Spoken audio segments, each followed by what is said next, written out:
Hello and welcome to my podcast. This is my podcast about the midterm podcast for my class. My podcast topic that we are going to be talking about today is the impact of U.S. intervention in Latin America during the Cold War.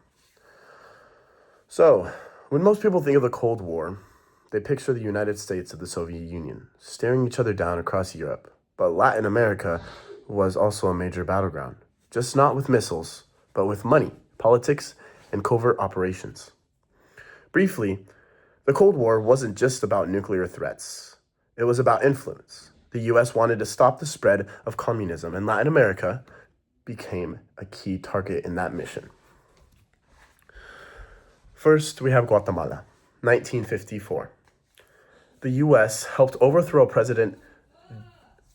I'll say it in Spanish, President Jacobo Arbenez after he tried to redistribute land owned by the U.S.-based United Fruit Company.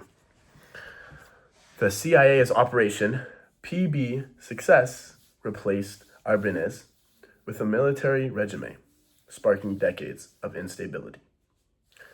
Cuba, 1959 to 1960.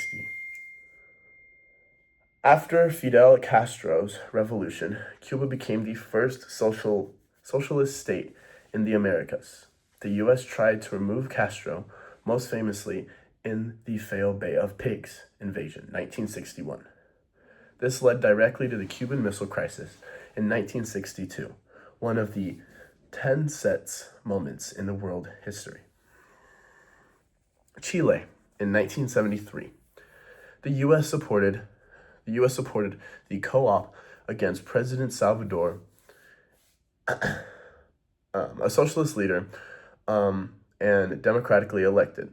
General Augusto Pinochet took over, establishing a brutal dictatorship that lasted until 1990.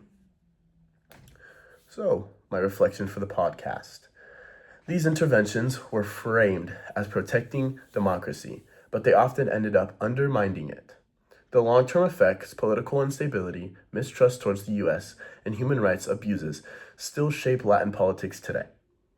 Closing line. This is it.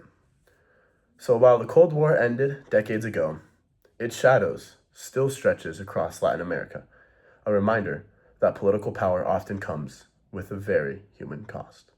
Thank you for listening to my podcast. I am Gavin, and I'm out.